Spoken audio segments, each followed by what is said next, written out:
Katie Morrison had been walking through the Oregon forest for 3 hours when she heard the sound. It was like nothing she had ever heard before, a deep rumbling mixed with what sounded like crying. She stopped and listened carefully. The sound came again from somewhere ahead through the fig trees. Katie was 26 years old and had spent most of her life studying plants. She was working on her final paper about rare plants that could be used as medicine. Her grandmother had taught her about old ways of healing using things that grew in the forest. Katie believed that nature had answers to many problems if people just knew where to look. She followed the sound deeper into the woods. The trees here were older and bigger than anywhere else. Some of them had been growing for hundreds of years. Katie felt small walking between their huge trunks. The crying sound got louder as she moved forward. Then she saw it. At first, Katie thought it was a very large bear lying on its side near a small stream. But as she got closer, she realized this was something completely different. The creature was much bigger than any bear she had ever seen. Its skin looked like it was covered in scales that had once been bright green, but were now dull and gray. A long tail stretched out behind it, and wings were folded against its back. Katie stopped breathing. For a moment, she was looking at a dragon. The dragon was hurt badly. One of its wings had what looked like old scars across it. Its eyes were clouded over with some kind of white film. Blood was seeping from several wounds on its side. The great creature was breathing slowly and making small sounds of pain. Most people would have run away as fast as they could. Katie had always been different. When she saw something hurt, she wanted to help it. She had been this way since she was a little girl rescuing injured birds and rabbits. Katie slowly approached the dragon. She kept her hands where it could see them and spoke in a soft voice. The dragon lifted its massive head and looked in her direction, but she could tell it could not see her clearly because of the white film over its eyes. Then something amazing happened. A voice spoke inside Katie's head. It was deep and old and tired. "Do not fear me, human child. I am dying and have no strength left to harm anyone." Katie was so surprised she almost fell down. The dragon was talking to her with its thoughts. "My name is Vorthik," the voice continued. "I have been the guardian of this world for over 3,000 years. But I am old and sick and can no longer do my job." Katie found her voice. "Guardian? Guardian of what?" "Of your people. Of your world. There are dangers in the space between stars that your kind does not know about. Dragons like me have been watching and protecting Earth for a very long time."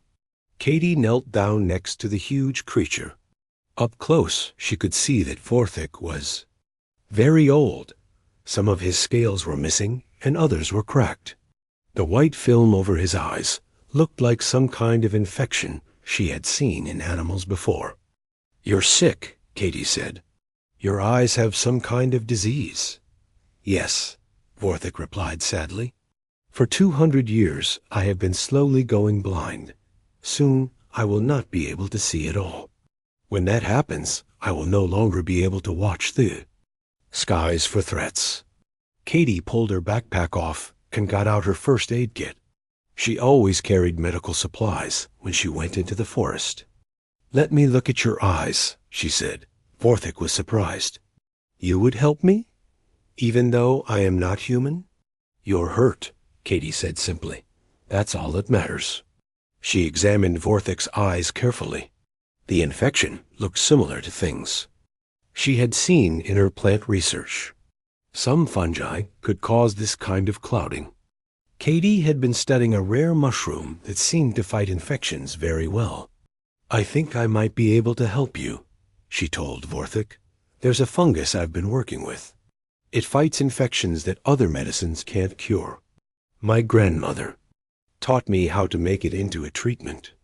Vorthik was quiet for a long moment.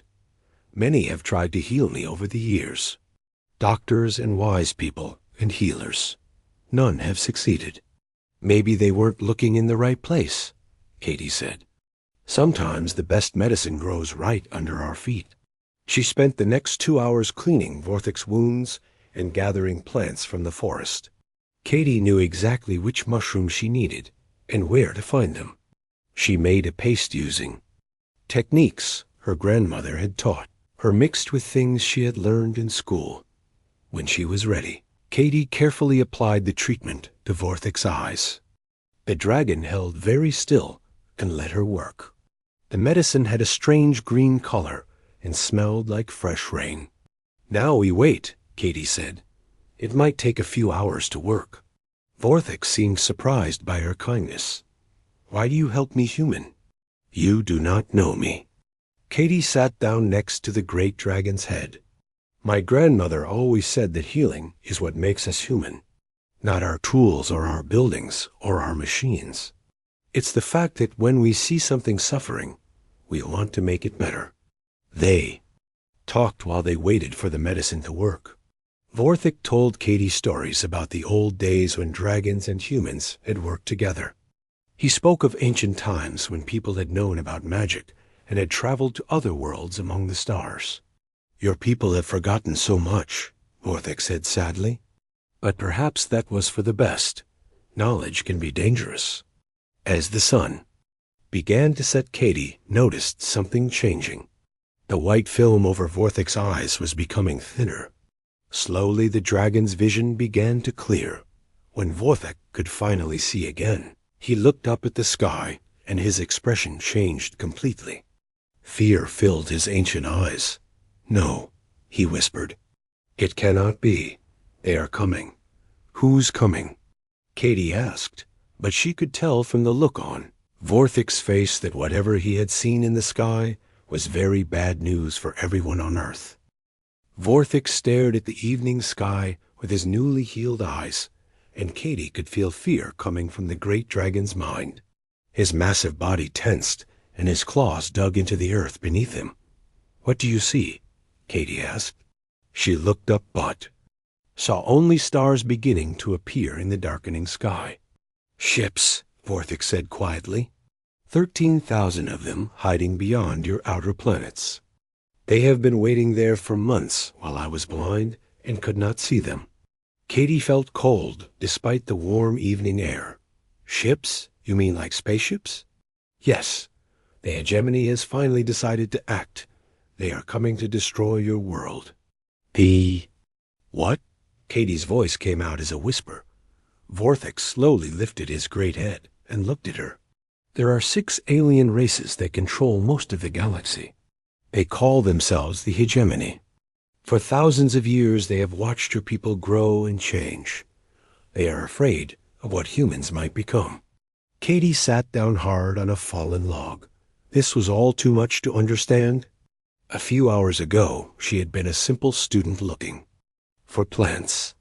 Now she was talking to a dragon about alien invasions. "Why would they be afraid of us?" she asked. "We can't even travel to other stars yet." "That is exactly why they fear you," Vorthik explained. "Most races in the galaxy have limits built into their minds. They can only grow so far before they hit barriers they cannot cross. But humans are different. You have no such limits. You can keep growing and learning forever." Katie thought about this. That doesn't sound scary. It is to them. The hegemony believes that if humans spread across the galaxy, they will change everything. They think you will make other races question their own limits. The order they have built over millions of years would fall apart. So they want to kill us all?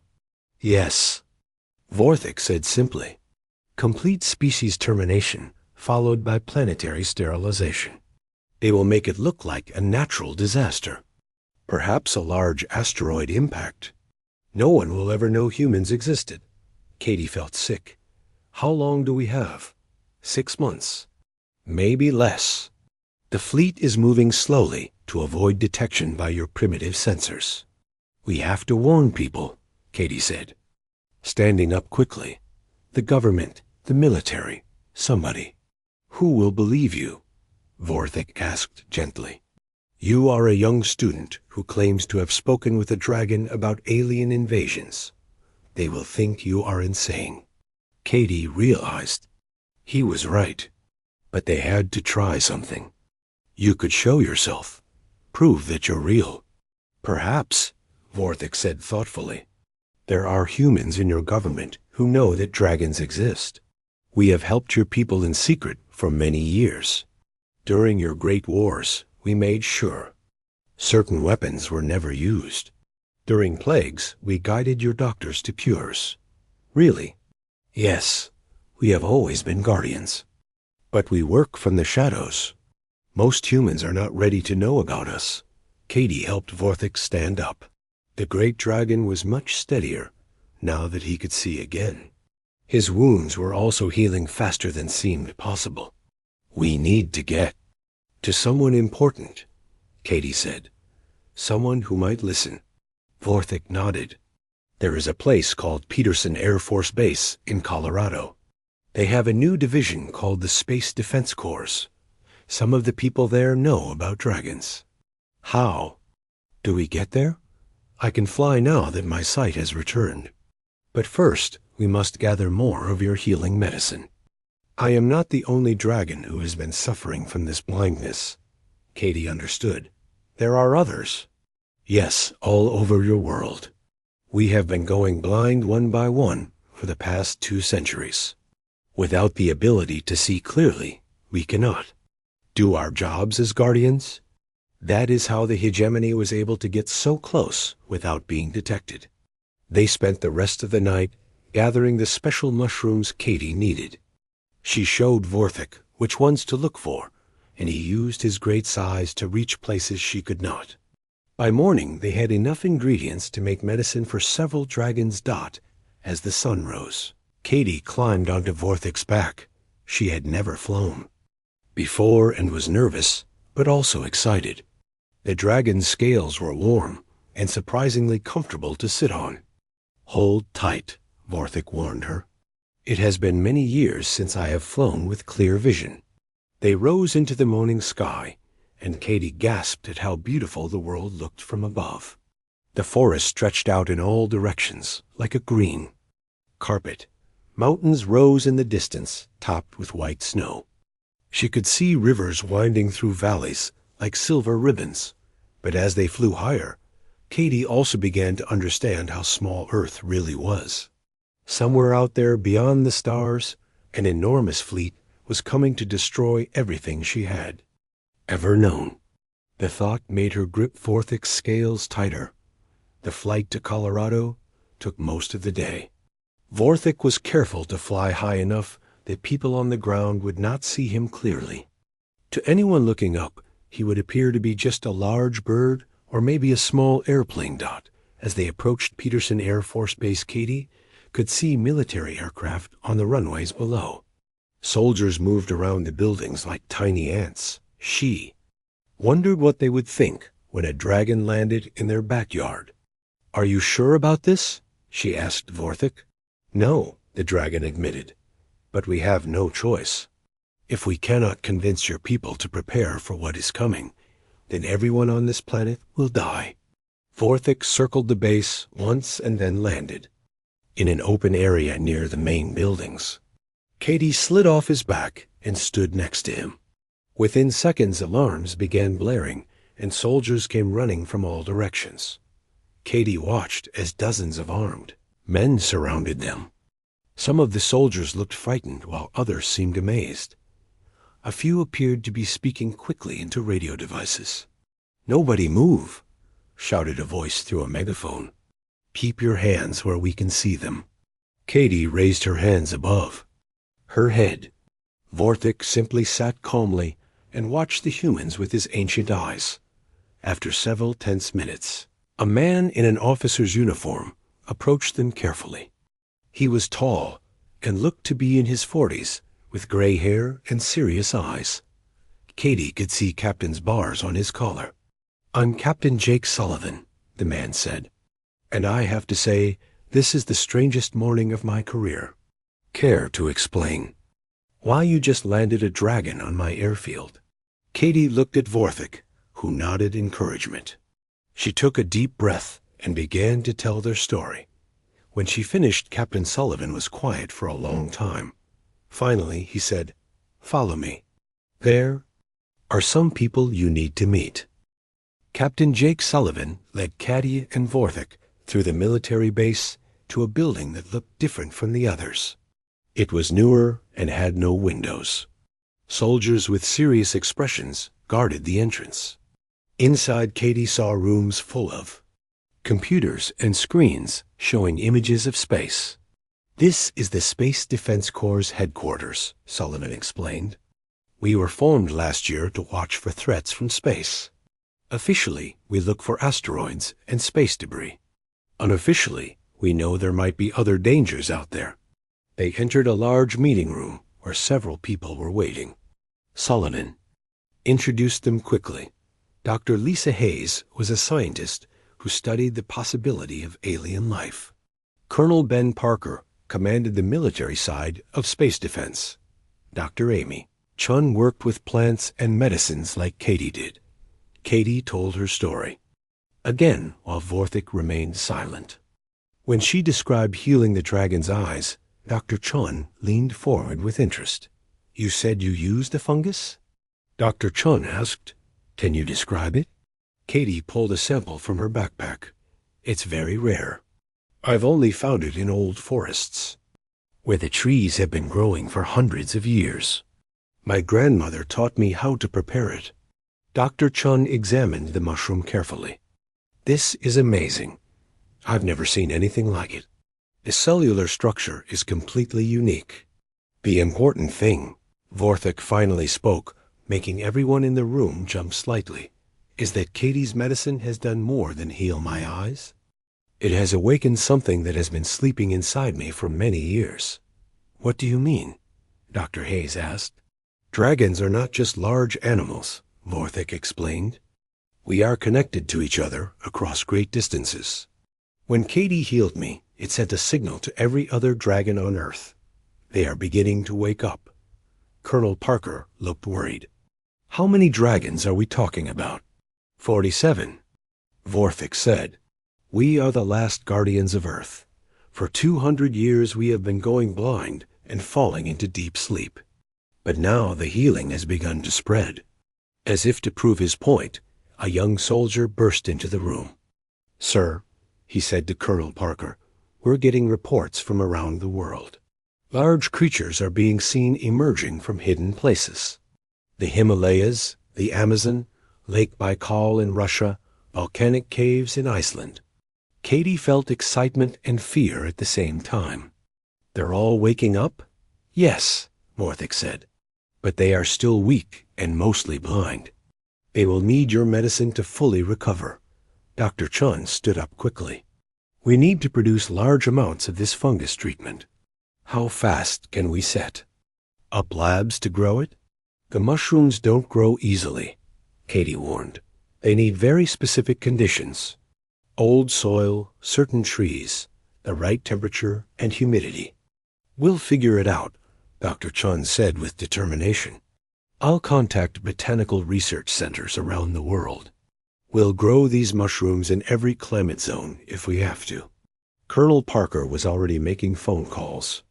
Katie heard him, talking about setting up production facilities and sending teams to collect wild samples. The military moved faster than she had ever imagined possible. "There's something else," Vorthik said when the room was quiet again. "The dragons are not just guardians. We are the keepers of ancient knowledge. When humans and dragons worked together, thousands of years ago, your people achieved things that seem impossible now." "What kind of things?" Dr. Hayes asked. "Travel between stars. Weapons that could defend entire worlds. Shields that could protect planets from any attack. All of this. Technology still exists, but it has been sleeping like the dragons." Captain Sullivan leaned forward. "Are you saying Earth has hidden defenses?" "Yes, built by your ancestors and powered by dragon fire. But they only work when dragons and humans cooperate. That is why the hegemony waited until we were nearly all blind and sleeping. They thought the defenses would never wake up. Over the next several days, Katie found herself at the center of the strangest project in human history.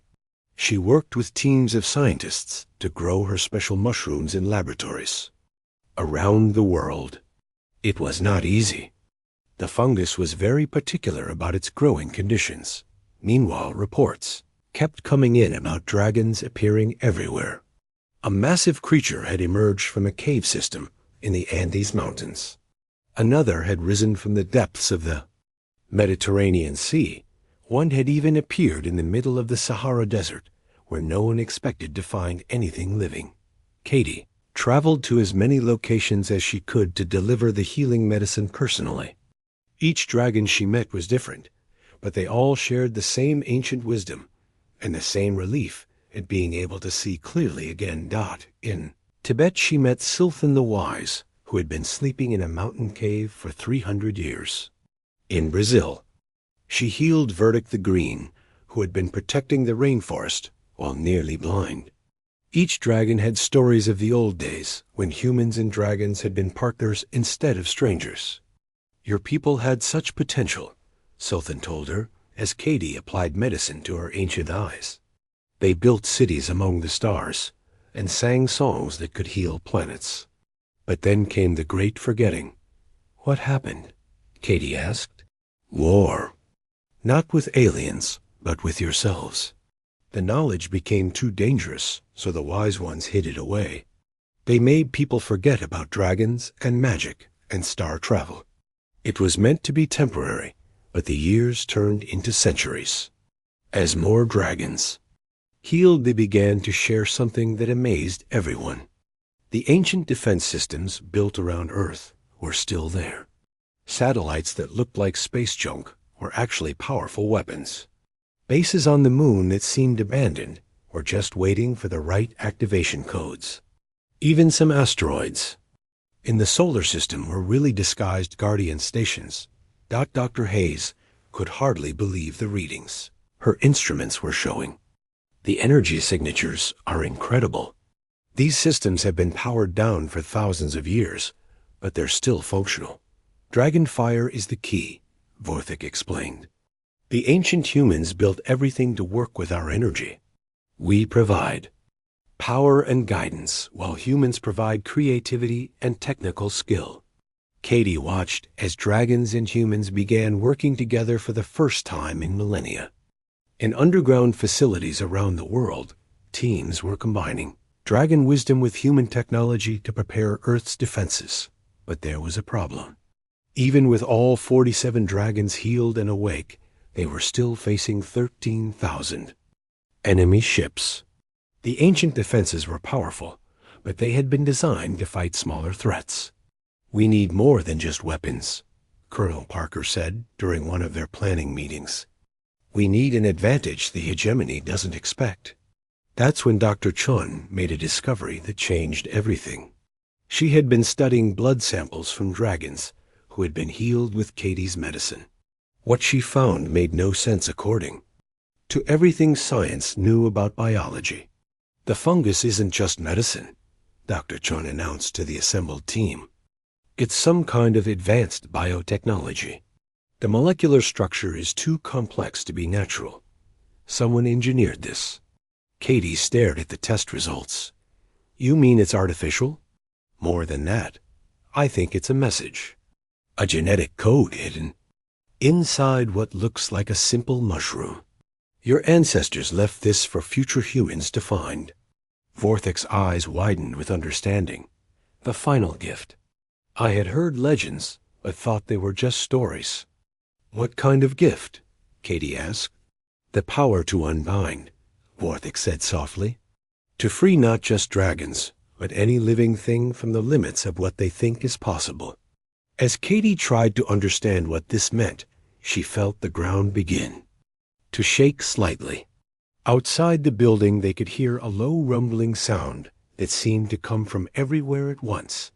The awakening was spreading beyond just dragons. Something much bigger was beginning to stir. The changes started small, but Katie noticed them right away. Workers at the dragon healing facilities began moving faster and thinking more clearly than before. Scientists were solving problems that had puzzled them for years. Even the plants in the laboratories seemed to grow stronger and healthier. Dr. Kevin Walsh arrived from MIT 3 weeks after the first dragons woke up. He was a young scientist who studied how the mind worked, and he had been called in to examine something very strange. People who spent time around the healed dragons were changing. It's not just improved performance, Dr. Walsh explained to the team gathered in the main briefing room. It's like fundamental limits are disappearing. I tested a mechanic who has been working with Dragon Zerion for 2 weeks. He can now see mechanical problems that are invisible to normal eyes and fix them in ways that shouldn't be possible. Katie listened with growing amazement as Dr. Walsh described case after case. A pilot working with Dragon Sithril could now fly in ways that broke the rules of physics. A computer programmer paired with Dragon Verdict had written code that seemed to think for itself. The effect is spreading, Dr. Walsh continued. It's not just humans who work directly with dragons. Anyone who spends time near them begins to show enhanced abilities, and it's not stopping with humans. Captain Sullivan looked up from his reports. What do you mean? The dolphins at the San Diego facility have been solving puzzles that are supposed to be impossible for their species. Dogs at the Colorado base are showing intelligence levels that rival human children. Even house plants in areas where dragons have been are growing in patterns that look almost like they're trying to communicate. Vorthik had been listening quietly, but now he spoke. The unbinding has begun. This is what the hegemony truly fears. I don't understand, Katie said. What is unbinding? Every species in the galaxy has barriers built into their minds, Vorthik explained. These barriers prevent them from growing beyond certain limits. The barriers are not natural. They were placed there long ago by the first races to achieve space travel. It was their way of making sure no other species could challenge their power. Dr. Hayes leaned forward. You're saying alien races have been deliberately limiting other species? Not deliberately in the way you might think. The barriers become part of how each species evolves. They begin to believe that certain things are impossible, so they stop trying to achieve them. Over millions of years, the barriers become so natural that no one questions them. But humans don't have these barriers? Dr. Walsh asked. Humans are the only species that evolved, completely free of outside influence. Your world was hidden and protected by dragons, so the barrier makers never found you. You grew up believing that anything was possible if you worked hard enough. Katie began to understand. And now humans are showing other species that they can break free too. Exactly. Your presence, your belief that limits can be overcome, somehow, makes it possible for others to overcome their own limits. The dragons working with humans are already showing abilities they never had before. It was true. Katie had seen it herself. Vorthik could now do things that amazed even him. He could move objects with his mind, become invisible when he chose to, and even seem to be in 2 places at the same time. Other dragons were developing powers that seemed like magic. This is why the hegemony wants to destroy us, Captain Sullivan sighed grimly. If humans spread across the galaxy and start working with other species, then everything would change. Their entire civilization is built on the idea that some races are naturally superior to others, Vorthik agreed. If every species could become unlimited, then there would be no justification for the hegemony's rule. Colonel Parker had been studying tactical reports from around the world. Speaking of the hegemony, our long-range sensors are picking up movement. The alien fleet has crossed Neptune's orbit. They'll be here in less than 2 months. The room fell silent. Despite all their preparations and all the amazing discoveries, they were still facing impossible odds. 13,000 ships against 1 world seemed like a battle they could not win. There has to be something else, Katie said. some other advantage we don't know about yet. Dr. Chun had been working on understanding the fungus that started everything I think there might be. I've been analyzing the genetic code hidden in Katie's mushrooms. It's not just a healing agent or even a simple unbinding tool. It's much more complex. She brought up displays showing the molecular structure of the fungus. To Katie, it looked like incredibly detailed artwork made of atoms and molecules. This is biotechnology that's millions of years more advanced than anything we know how to build, Dr. Chun continued. But here's the strange part. The code keeps changing. Every time I analyze it, I find new layers of information. What kind of information? Vorthik asked with interest. Instructions, blueprints, formulas. It's like a library that reveals new books every time you visit it. And the information that appears seems to be exactly what we need for our current situation. Katie felt a chill run down her spine. You think the fungus is alive somehow? I think it's much more than that. I think it's a gift from whoever originally created it. They knew that someday their descendants would face a crisis like this. So they built something that would provide exactly the right help at exactly the right time. Over the following days, the mushroom's hidden information began revealing technologies that seemed impossible. Plans for ships that could travel faster than light. Weapons that could disable entire fleets without destroying them. Shields that could protect not just planets, but entire solar systems. But the most amazing discovery came when Katie herself underwent testing. Dr. Walsh found that her brain patterns were unlike anything he had ever seen in a human being. You're different from everyone else, he told her privately. The unbinding effect is strongest around you. It's like you're a catalyst that makes the impossible become possible for others. Why me? Katie asked. I'm just a botany student.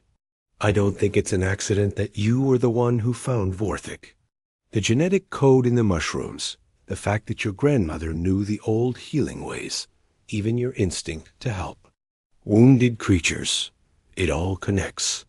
I think you carry some of the original human genetic patterns from before the Great Forgetting. Katie thought about her grandmother, who had taught her so much about plants and healing. She remembered stories. Her grandmother had told about ancestors who could do amazing things. At the time, Katie had thought they were just fairy tales. What does this mean for the coming battle? She asked. It means you might be the key to everything. The ancient defenses don't just need dragon power to activate. They need a human who can act as a bridge between species. Someone who can help. Humans and dragons work together so perfectly that they become something greater than either could be alone. As if to prove his point, alarms began sounding throughout the base. Captain Sullivan's voice came over the intercom system. All personnel to battle stations. Long-range sensors have detected the first hegemony scout ships entering the outer solar system. The invasion has begun. Katie felt fear and excitement fighting in her chest. Everything they had worked for was about to be tested. But as she looked around at the humans and dragons working together with abilities that grew stronger every day, she began to believe they might actually have a chance. The real war was not going to be about weapons or ships. It was going to be about showing the galaxy that evolution had no limits when beings chose to grow together instead of apart. The first hegemony ships appeared as dots of light against the starfield beyond Mars. Admiral Chris Murphy watched them approach from the command center built deep inside Mount Cheyenne. Around him, dozens of screens showed defensive positions. Across the solar system, human and dragon teams worked side by side at every station. Katie stood next to Vorthik in the center of the command room. She wore a simple headset that connected her mind to the ancient defense network. Through the connection, she could feel every dragon and every human defender across Earth and beyond. It was overwhelming, but also wonderful to sense so many minds working together. Enemy fleet composition confirmed, reported Captain Rachel Stone from the space defense platform hidden behind the moon. 13,000 ships of 6 different design types. They're arranged in standard hegemony attack formation. All Dragon. Guardians report ready, Vorthik announced. Ancient weapons are powered and targeting systems are active. Admiral Murphy nodded grimly. Begin Phase 1. Let's show them what Earth can do. The battle started when the hegemony ships reached the asteroid belt. What they thought was empty space suddenly came alive with weapons fire. Asteroids that had looked dead for millions of years revealed themselves to be massive gun platforms.